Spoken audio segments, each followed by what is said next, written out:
Baik, bismillahirrahmanirrahim. Assalamualaikum warahmatullahi wabarakatuh.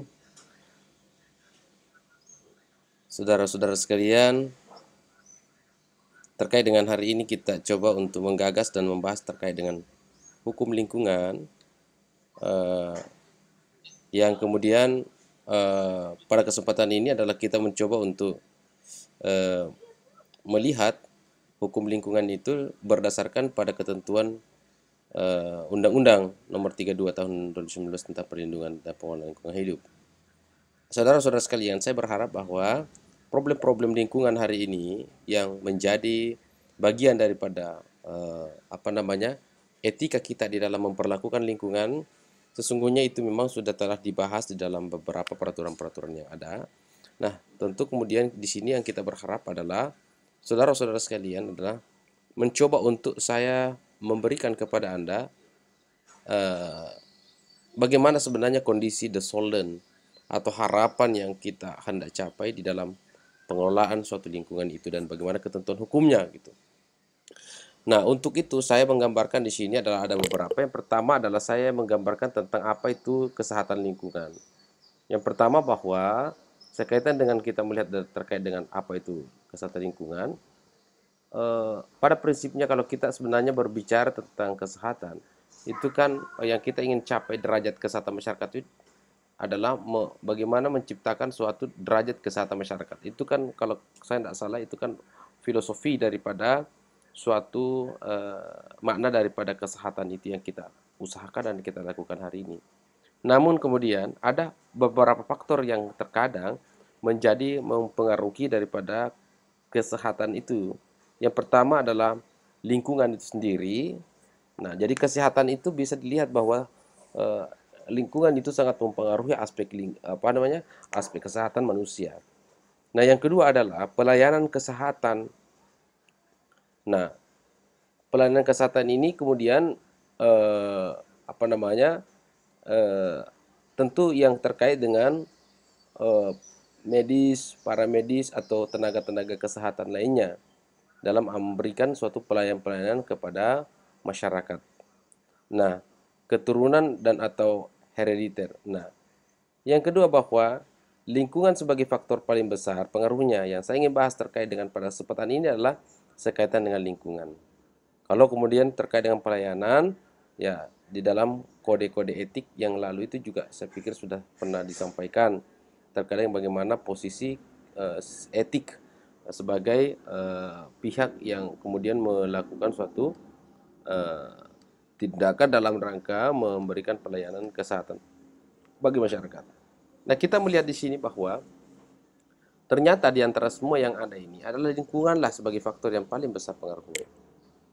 Nah, nah kita lihat tidak hanya lingkungan fisik saja, akan tetapi juga lingkungan non fisik seperti budaya, sosial budaya, ekonomi, politik dan seterusnya. Kalau kemudian kita mau melihat cara berpikir radikalnya melihat corona ini ada beberapa pandangan bahwa sesungguhnya bukan pada penyakitnya yang kemudian adalah menjadi penyebab daripada suatu gejala penyakit itu lahir, tapi bukan, tapi ada kondisi luar daripada medisnya itu yang mempengaruhi daripada berkembangnya penyakit corona ini. Misalnya dalam hal ini faktor yang berkembangnya itu adalah dipengaruhi oleh tingkat stres masyarakat yang tentu mempengaruhi eh, mempengaruhi tingginya kemudian tingkat eh, yang dikena atau yang mengalami positif di dalam corona ini. Nah, ini juga maksudnya bahwa dalam lingkungan fisik saja bukan hanya itu, tapi juga non fisik, sosial budaya, ekonomi, politik dan seterusnya. Itu sangat mempengaruhi kesehatan, itu sangat dipengaruhi oleh non lingkungan, non fisik maksudnya begitu. Nah, saudara-saudara sekalian, bahwa ketentuan pengaturan hukumnya itu sebenarnya bahwa lingkungan hidup yang baik dan sehat itu merupakan hak asasi warga negara Indonesia sebagai dia menetapkan dalam pasal. Nah, itu merupakan yang pertama judul ini the solennya ya. Kalau kemudian saudara-saudara sekali membuat disertasi atau tesis, maka harus kemudian Anda mencoba, kalau Anda melihat secara hukum, maka Anda harus uraikan bahwa ya yang namanya kesehatan itu atau lingkungan itu merupakan suatu hak asasi warga negara Indonesia. Itu hak kita gitu. Filosofi itu terlahir dari sebuah pandangan itu juga kita bisa lihat dalam konstitusi kita yang di dalam preambule bisa dilihat dalam klausa yang mengatakan bahwa melindungi segenap bangsa Indonesia. Pernah saya katakan kepada kita kalau saya tidak salah bahwasanya sesungguhnya sekiranya kita sadar, kita paham, kita renungi dan kita mau radikal berpikir atau kita tajam atau analitis berpikir, sesungguhnya saya ingin katakan bahwa tidak boleh orang meninggal gara-gara tidak mampu membayar rumah sakit.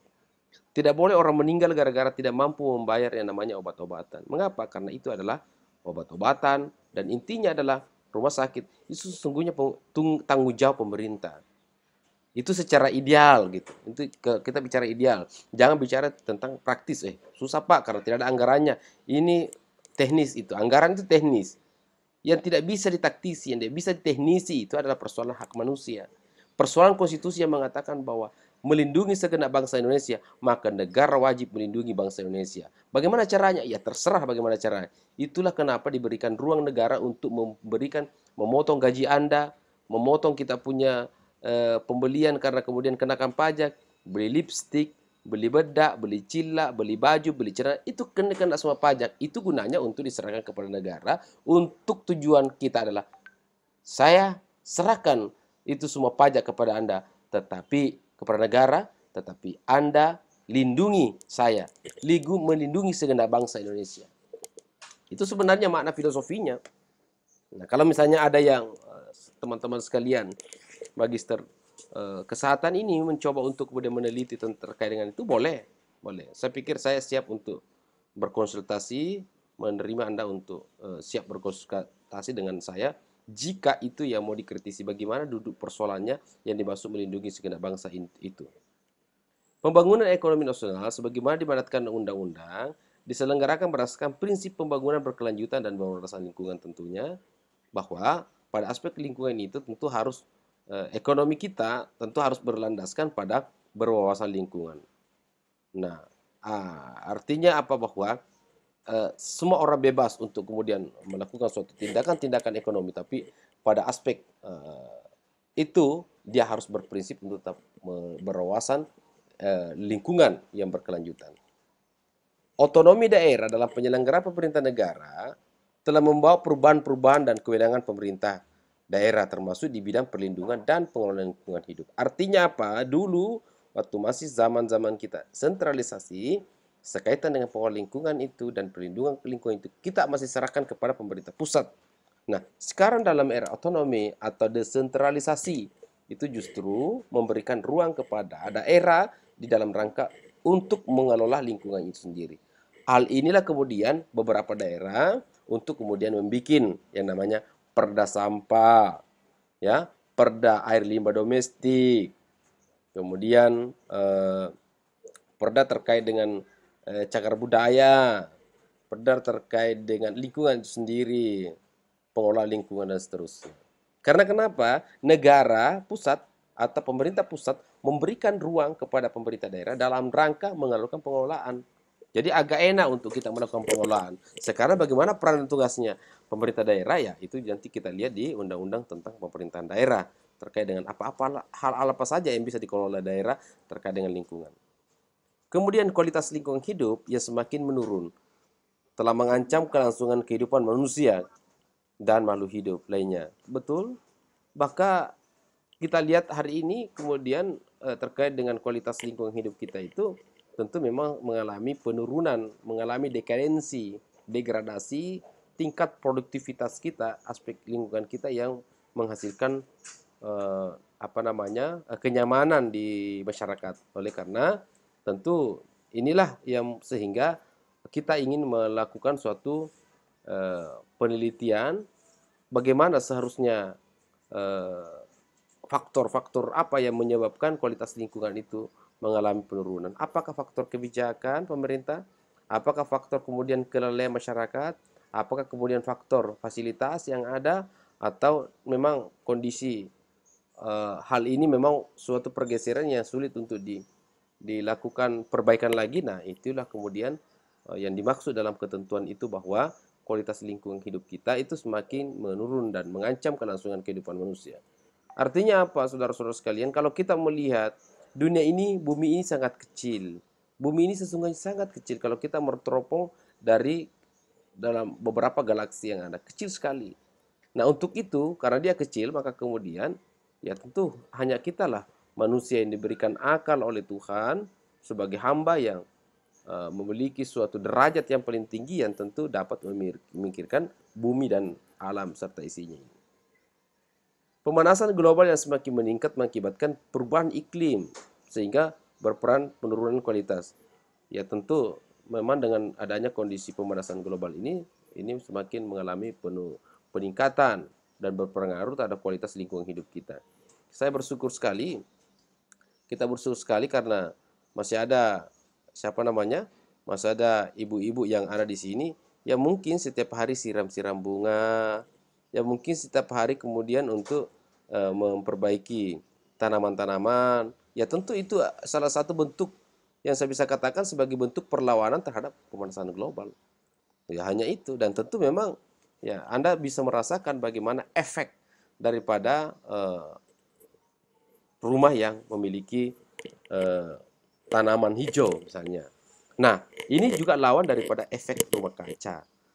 Rumah kaca, kalau hari ini yang kita takuti dengan efek rumah kaca, kita lawan dengan menanam bunga-bunga.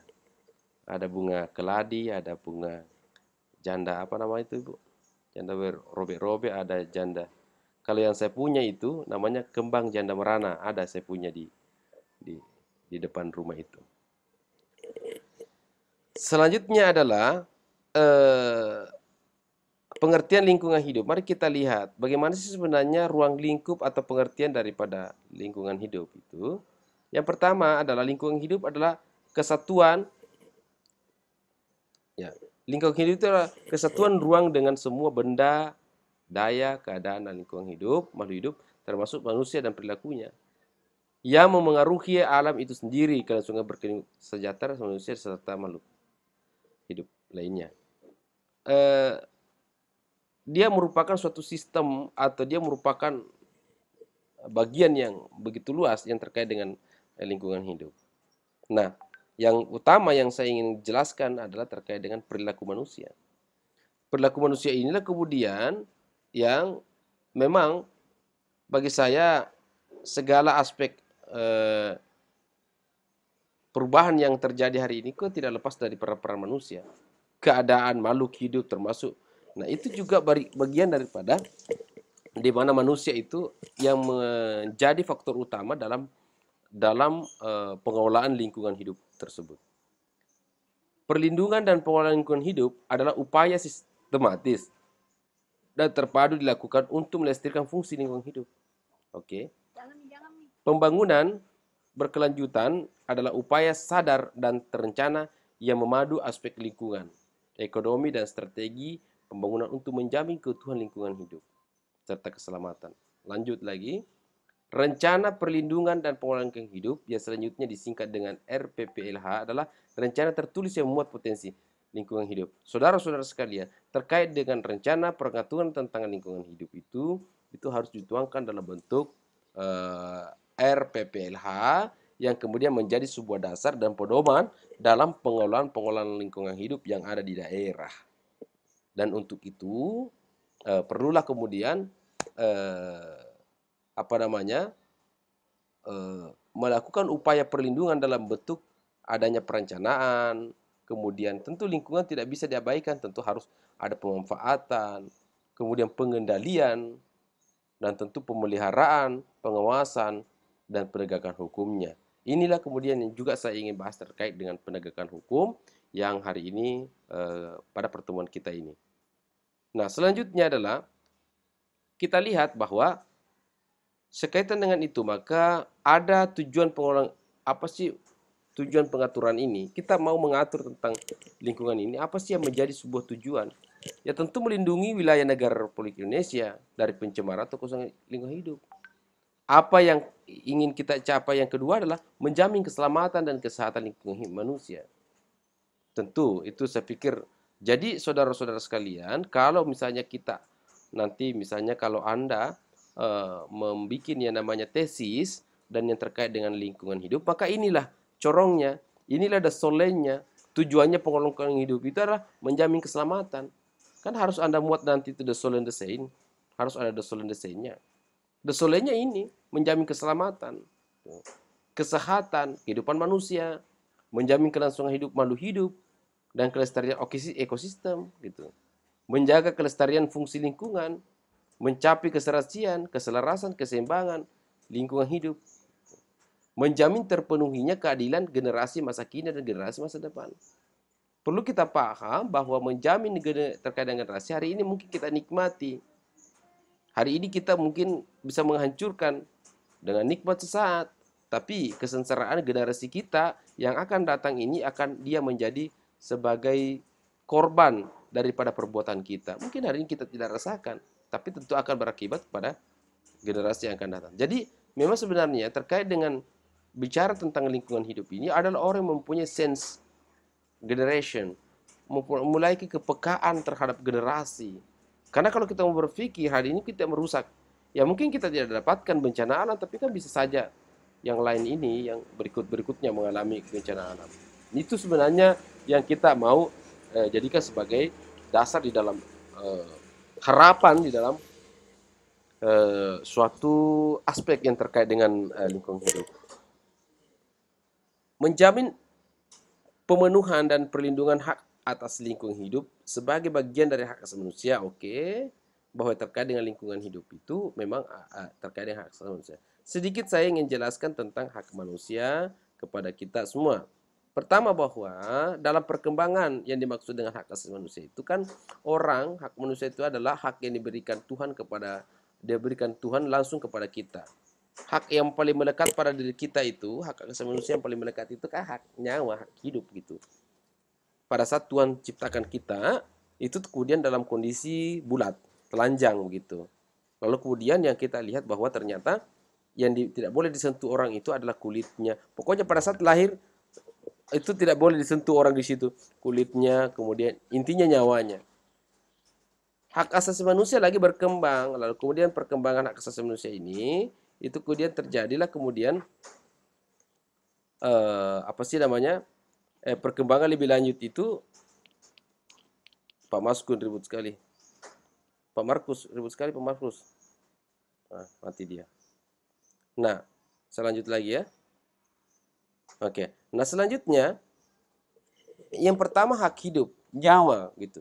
Setelah berkembang hak untuk makan, hak untuk berpakaian, katanya memang intinya hak hidup, intinya hak asasi manusia itu bicara tentang nyawa. Hilangnya nyawa seseorang, itu hak asasi yang tidak bisa diganggu itu. Tetapi ini berkembang kan, berkembang ilmunya, hak untuk berpakaian. Katanya kenapa? Kalau orang tidak berpakaian, orang akan masuk angin. Kalau orang masuk angin, akan lama-lama dia akan sakit.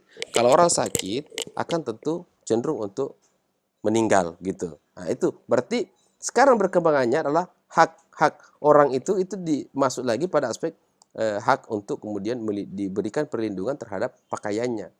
Berkembang lagi rumah itu. Hak asasi rumah itu hak asasi juga. Berkembang lagi. Ya, kenapa katanya? Ya kalau orang tidak punya rumah itu kan dia akan tinggal di sembarang tempat. Kalau dia tinggal di sembarang tempat, pasti kan tidak ada tempat perlindungan dari dari binatang-binatang buas, kemudian hama-hama dan lain sebagainya. Akhirnya kalau dia kena, ya bisa saja meninggal. Hak asasi kembali ke nyawa lagi. Berkembang lagi hak asasi manusia terkait dengan lingkungan. Nah, sekarang kita masuk lingkungan. Hak ekosok dulu. Ekonomi, sosial, budaya. Baik, orang tidak boleh digusur kiri kanan. Harus ada solusi kalau mereka digusur. Jangan sampai kalau digusur itu nanti akan tidak ada mata pencariannya. Kalau tidak ada mata pencariannya, maka tentu dia kan tidak bisa dapat makan. Kalau dia tidak makan kan pasti lapar. Orang lapar dan tidak makan itu kan pasti meninggal gitu. Kalau orang meninggal yang terkait nyawa lagi. Begitu dan seterusnya. Sampai kemudian kita masuk pada lingkungan. Nah, masuklah kemudian perlindungan terhadap air, udara, ya, lingkungan itu sendiri. Katanya kenapa? Kalau lingkungan ini rusak, apa hubungannya nyawa seseorang dengan lingkungan? Katanya bahwa kalau lingkungan rusak, lingkungan akan kemudian akan, ya, yang instan itu kan banjir. Tentu banjir orang bisa hanyut masuk dalam kubangan lumpur misalnya, mati, meninggal gitu, nyawa lagi. Nah, dalam aspek lain misalnya terkait dengan lingkungan itu, bahwa kalau misalnya bumi ini kemudian gersang, maka tentu tidak ada air.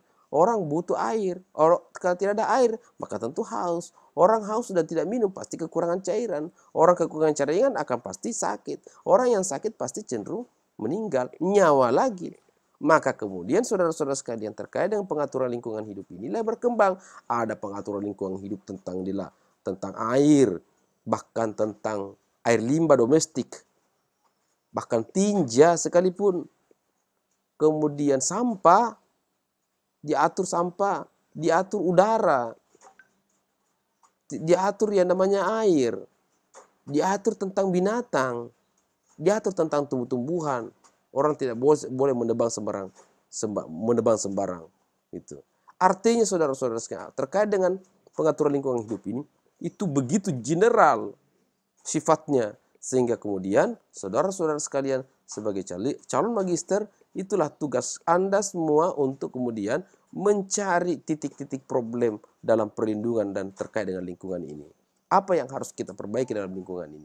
Apa yang harus dibenahi lingkungan ini? Saudara-saudara sekalian, saya pikir Anda punya gawean dan itu menjadi syarat Anda untuk kemudian memenuhi predikat sebagai calon atau sebagai magister kesehatan. Mengendalikan pemanfaatan sumber daya alam secara bijaksana. Artinya bijaksana itu kan kasarnya secara benar gitu. Mengendalikan pemanfaatan sumber daya alam secara benar, bijaksana. Artinya ya apa namanya, gunakanlah alam ini sebagaimana secara bijaksana. Secara bijaksana maksudnya itu adalah menggunakan secara sesuai dengan kebutuhan gitu. Kita menggunakan ini sesuai dengan kebutuhan. Jangan sesuai dengan keinginan, Pak. Kalau keinginan tidak ada habisnya itu. Sama ibu-ibu itu kalau pergi belanja, belilah pakaian-pakaian sesuai dengan kebutuhan. Ya, tetapi ya kadang juga kita belanja sesuai dengan keinginan. Semua satu mall mau dibeli. Padahal hanya satu yang kemudian mungkin kita pakai. Kemudian mengantisipasi isu lingkungan global. Ya, tentu itu yang kita jangan sampai ada hal-hal yang terkait dengan kondisi lingkungan global ini yang kemudian tentu kita harus antisipasi dengan hadirnya pengaturan itu. Apa menjadi ruang lingkup daripada apa yang menjadi ruang lingkup daripada pengaturan lingkungan hidup ini? Yang tentu yang pertama adalah terkait dengan perencanaan. Ya, saya pikir ini Anda dapatkan di kantor-kantor, khususnya di dinas misalnya yang berkantor, pemanfaatan, pengendalian, pemeliharaan, pengawasan. Jadi ini semua pengaturan-pengaturannya harus ada pengaturan terkait dengan perencanaannya, bagaimana perencanaannya, pengelolaan lingkungan, ada pengaturan tentang dengan bagaimana memanfaatkan, pengendalian, memelihara, mengawasi, sampai kemudian penegakannya. Nah, selanjutnya adalah kita melihat daripada apa yang menjadi sesungguhnya larangan yang ada dalam pengaturan lingkungan itu. Yang pertama, larangan-larangan yang ada dalam pengaturan lingkungan itu adalah melakukan perbuatan yang mengakibatkan pencemaran dan atau pengerusakan lingkungan hidup. Itu menjadi larangan di dalam aspek lingkungan. Memasukkan B3 yang dilarang untuk menurut perundang-undangan. Saudara-saudara sekalian, selanjutnya adalah memasukkan limbah yang berasal dari wilayah Negara Kesatuan Republik Indonesia. Ya.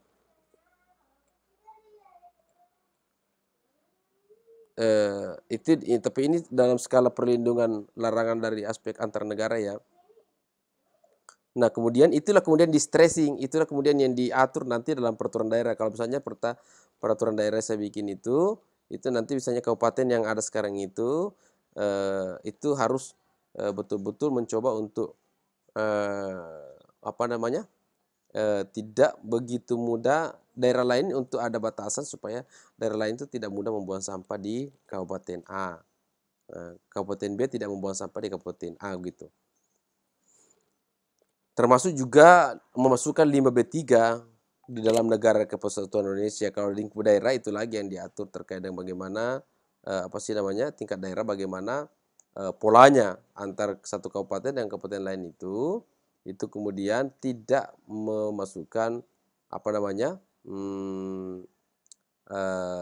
limbah B3 di dalam daerah itu. Membuang B3 ke dalam media lingkungan hidup. Saudara-saudara sekalian, memang kalau terkait dengan sampah sesungguhnya sampah, kalau pengaturan sampah itu kan kalau kita membuat namanya perda tentang sampah, memang ada pengaturan tentang sampah. Oke, akan tetapi tidak semua sampah itu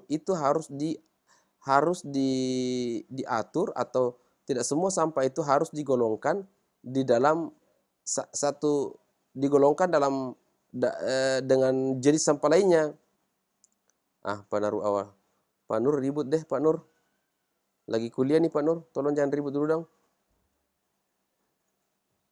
Nah, terus kemudian artinya bahwa ada sampah yang memang sampah, tapi itu tidak bisa digolongkan dalam sampah biasa. Seperti apa contohnya? Itu adalah sampah yang terkait dengan sampah-sampah rumah sakit. Sampah rumah sakit itu kemudian itu merupakan sampah yang tidak bisa digolongkan pengelolaannya di dalam sampah. Artinya itu tidak boleh dibuang di tong-tong sampah biasa.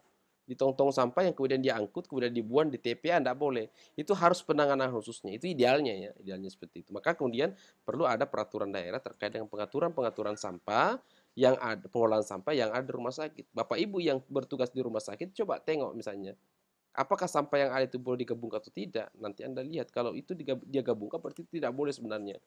Tidak boleh, karena ada zat-zat yang tidak bisa digabungkan dengan sampah kayu, ranting-ranting kayu, sampah rumah tangga, sampah produksi, sampah basah, sampah kering, tidak boleh.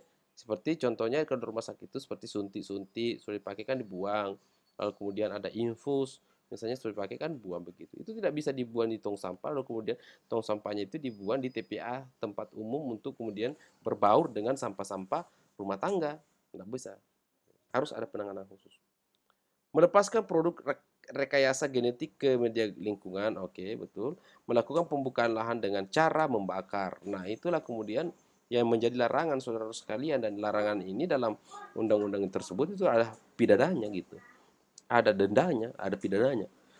Terus kemudian ya makanya kemudian hari ini kan kita cenderung untuk khususnya di kampung-kampung kita melihat dulu ya. Saya masih ingat waktu masih kecil di kampung, kalau saya bersawah misalnya, ya sambil kita mengarahkan sapi sembari saya dengan teman-teman itu menggembala sapi, ya itu kemudian saya coba untuk membakar-bakar jerami. Sebenarnya dalam perkembangan itu tidak boleh. Itulah yang saya maksud, bahwa melakukan pembukaan lahan dengan cara, tidak boleh melakukan pembukaan lahan dengan cara membakar.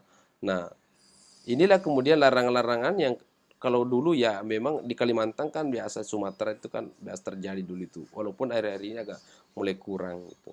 Membuka lahan dengan cara membakar itu. Kalau dulu kita itu, jadi substansinya di sini terkait dengan membakar. Kalau kita dulu itu memang dia bakar, kita jerami gitu. Apalagi kalau ada ubi didapat di kebun, ya kita kasih masuk ubinya, bakar jeraminya, sudah. Habis jeraminya juga sudah masuk ubinya, kita makan lagi di pinggir-pinggir kebun gitu.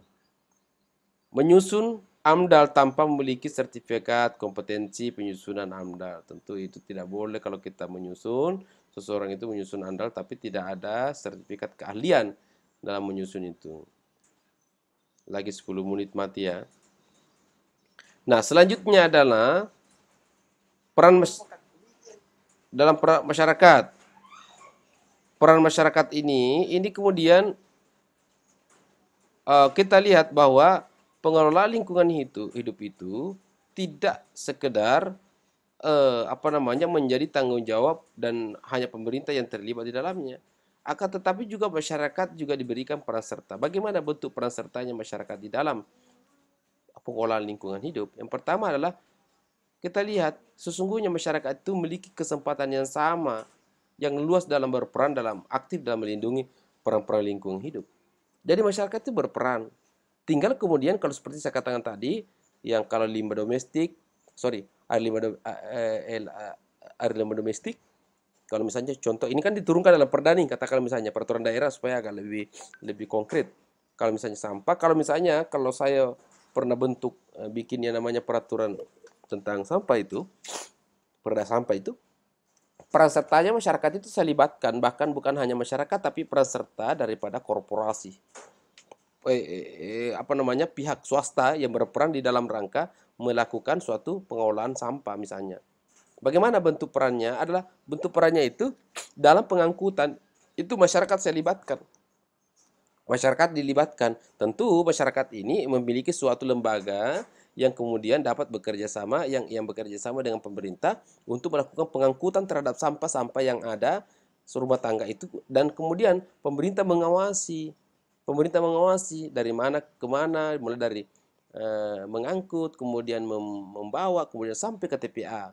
Nah, itu kemudian yang kita lakukan kalau model-model keterlibatan masyarakat. Pertanyaannya adalah di mana diambilkan anggaran. Nah, itulah tanggung jawab pemerintah dalam rangka memberikan perlindungan, memberikan menyeimbangkan hak dan kewajiban daripada masyarakat yang melakukan pengawasan, melakukan pengangkutan atau pengelolaan terhadap sampah itu. Nah, jadi ada tiga yang saya kemukakan di situ, bahwa pelibatan masyarakat, pelibatan pengelolaan sampah itu pemerintah itu sendiri satu, yang kedua adalah kerjasama dengan masyarakat dua, yang ketiga adalah kerjasama dengan korporasi atau bekerjasama dengan pihak swasta dalam melakukan pengelolaan pengangkutan sampah itu sendiri. Nah, kedua adalah peran serta masyarakat dapat berupa pengawasan sosial. Oke, ini ada ya, pengawasan sosial. Oke, jadi masyarakat bisa, kalau dalam undang-undang terkait dengan lingkungan ini, masyarakat dapat melakukan pengawasan sosial, mengawasi masyarakat di dalam terkait dengan pengelolaan sampah, pengelolaan air lingkungan ini. Kemudian pemberian saran, pendapat, usul, keberadaan, pengaduan atau penyampaian informasi dan atau laporan. Saudara-saudara sekalian, bahwa begitu pentingnya namanya lingkungan, sehingga hukum kita mengatur tentang peran serta masyarakat dalam rangka memberikan laporan terhadap dugaan-dugaan atau kejadian yang merusak lingkungan. Kemudian yang ketiga adalah peran masyarakat dilakukan untuk meningkatkan kepedulian dan perlindungan pengelola lingkungan hidup, meningkatkan kemandirian kepada masyarakat dan kemitraan, menumbuh kembangkan kemampuan dan kepeloporan masyarakat, menumbuh kembangkan segeraan masyarakat untuk melakukan penguasaan sosial dan mengembangkan menjaga budaya kearifan lokal dan rangka pelestarian fungsi lingkungan hidup. Saya pikir seperti itu saudara-saudara sekalian substansi yang dimaksudkan di dalam peran serta masyarakat, bahwa ternyata dalam aspek lingkungan kita itu tidak dalam aspek pengelolaan lingkungan kita itu tidak hanya dilakukan oleh pemerintah atau tanggung jawab pemerintah, tapi kini dengan adanya peraturan-peraturan yang mengatur tentang lingkungan hidup itu adalah keterlibatan masyarakat. Saya berharap, kita semua berharap, bahwa ada calon magister kesehatan ini yang mencoba untuk melakukan formulasi di bidang kesehatan lingkungan itu, yang bagaimana formulasinya agar keterlibatan masyarakat itu dapat berperan serta. Saya pikir bahwa ini, saya pikir sesuatu hal yang tidak begitu sulit ketika Anda ingin melakukan. Kenapa? Karena petunjuk-petunjuk, regulasi, aturan yang terkait dengan peran serta masyarakat di dalam keterlibatannya dalam mengelola lingkungan hidup, menegakkan hukum, itu sudah sangat memadai untuk dilakukan pengkajian-pengkajian tentang itu, tentang keterlibatan masyarakat. Nah, untuk itu problem-problem yang terkait dengan itulah, kendala-kendala yang terkait dengan itulah kemudian menjadi tugas daripada kita semua sebagai calon-calon peneliti, calon-calon penulis tesis, untuk dituangkan dalam tulisan-tulisan yang menjadi syarat untuk Anda magister nantinya.